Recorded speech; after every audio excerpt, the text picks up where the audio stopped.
అబ్బా వీళ్ళని అడిగితే మనకు అడ్రస్ తెలిసిపోద్దని నుంచున్నా.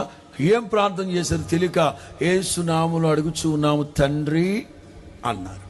నేను కూడా ఆమేన్ ఆమేన్ ఆమేన్ అన్నా.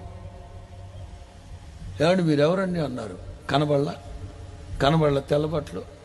ఎవరండి అంటే పాస్టర్ గారిని. ఏంటంట అంటే కరీంనగర్ నుంచి మా హోసన్న మందిరానికి వచ్చే ఒక్కటి. ఏమండి అది కరీంనగర్ కామారెడ్డి కోనసీమ మాకు అనవసరం. మేము అర్జెంటు పని మీద వెళ్తున్నాం, మీరు రేపు రండి, విషయాలు ఉంటే మాట్లాడుకుందాం. వేరే బాబా నేను వచ్చేది మీకోసం కాదమ్మా బెదరో, మీకోసం కాదు. మా హోసన్న అయితే ఏంటి, గేసన్న అయితే మాకేంటి, మేము అర్జెంటు పని మీద వెళ్తున్నాం సార్. అతను అన్నాడు అండ్ మీరు రేపు రండి బాబా, మేము ప్రార్థన వాళ్ళమే, రేపు రండి, ఉప్మా పెట్టి కాఫీ ఇచ్చి సిల్లర మరి సందా పెడతాం, మేము అర్జెంటు పని మీద వెళ్తున్నాం. బ్రదర్ అది కాదు, మీకోసం కాదు. ఈ ఇల్లాలది మన మహా కోపిస్తుంది అనుకుంటా.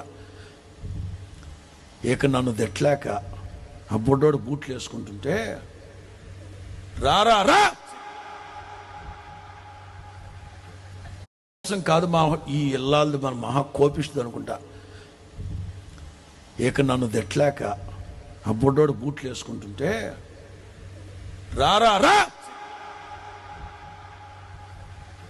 దాని అర్థం ఏంటి, పోరా పో అనలేక ఏముందండి, మనకు సీమ రక్తం ఉంది కదా అని వాళ్ళు 5గురు వెళ్ళిపోయారు. నేను వరండాలో నుంచున్నా. సేవకుడున్న గౌరవం కూడా లేదు ఈ కుటుంబానికి. దిగా వాళ్ళు వెళ్తున్నారు, నేను సిగ్గు లేకుండా వాళ్ళు వెనక్కి వెళ్తున్నాను. అర్జెంటు పని అంటున్నారు. అసలు సేవకుడితో 2-3 నిమిషాలు మాట్లాడే సమయం కూడా లేనంత అర్జెంట్ ఏమైంటుందబ్బా అనిపించింది. పైగా ఎడంకన్నా ఎదిరింది. ఆడు బుడ్డోడు బూట్లు వేసుకుంటూ ఏడ్చుకుంటూ వెళ్తున్నాడుగా. అన్న అరే అర్జెంట్ పని అంటున్నారు, ఎక్కడికి వెళ్తున్నారా బా. అంత ఏడుపులో కూడా ఆడి మొహం ప్రశాంతంగా వెలిగిపోయింది. మేమా శిలమాకి. అబ్బా అంటే పిల్లలు అబద్ధం చెప్పరు కదా. మేమా శిలమాకి. వాట్ సినిమా ప్రార్థన, ఒరే సినిమాకి వెళుతూ ప్రార్థన ఏంట్రా అన్న. ఆడికి ముందు వెళ్తుంది ఇంకో పిల్ల పొట్టిది. అంకులో కాళ్ళు ఈడ్చుకొని వెళ్తున్నాం, టిక్కెట్లు దొరకలేదు అనుకో, మరలా ఇంటికి రావాలిగా ఉసూరమంటూ, అందుకే మేము ప్రార్థన చేసుకున్నాం. ఈ స్కీమ్ ఏదో బాగుంది. ఇంకా అంతా మునిగినోడు చలి ఉందని చెప్పి ఆ పెద్ద పిల్లని అడిగా, మీ మమ్మీ ఏమైనా ప్రార్థన చేసింది, మీ డాడీ ఏమైనా ప్రార్థన చేశారని. పిల్లలు అబద్ధం చెప్పరుగా. ఏముంది అంకులు, ఫస్ట్ మేము మా మమ్మీ, ప్రభు మేము సినిమాకి వెళ్తున్నాం ప్రభు, మా ఇంటి చుట్టూ మీ దేవదూతలు పెట్టు, పట్టపగలి ఈ మధ్య దొంగతనాలు జరుగుతున్నాయి, వెనక దొడి తలుపు దగ్గర ఒక ఇద్దరిని పెట్టు ప్రభు, కిటికీ దగ్గర ఒకళ్ళని పెట్టు, గుమ్మం దగ్గర ఒక ఇద్దరిని పెట్టు, నయం మేము వచ్చేలో పంటలు తోమిపెట్టమల్లా. ప్రభు మేము వచ్చేంత వరకు మీరు మీ దేవదూతలు మా ఇంటి చుట్టూ. అరే ఆయన ఏమన్నా నేపాల్ నుంచి వచ్చిన గురకావాడ మీ ఇంటి చుట్టూ తిరగడానికి? మీ డాడీ ఏమని ప్రార్థన చేశాడు అన్న.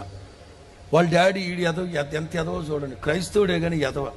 ప్రభు మీ అనాది సంకల్పాన్ని బట్టి ఈ మధ్యాహ్న సమయంలో మేము వీడి వాళ్ళ సినిమాకి వెళ్ళడం ఎప్పుడంట, ఒరే పోతావరా రే,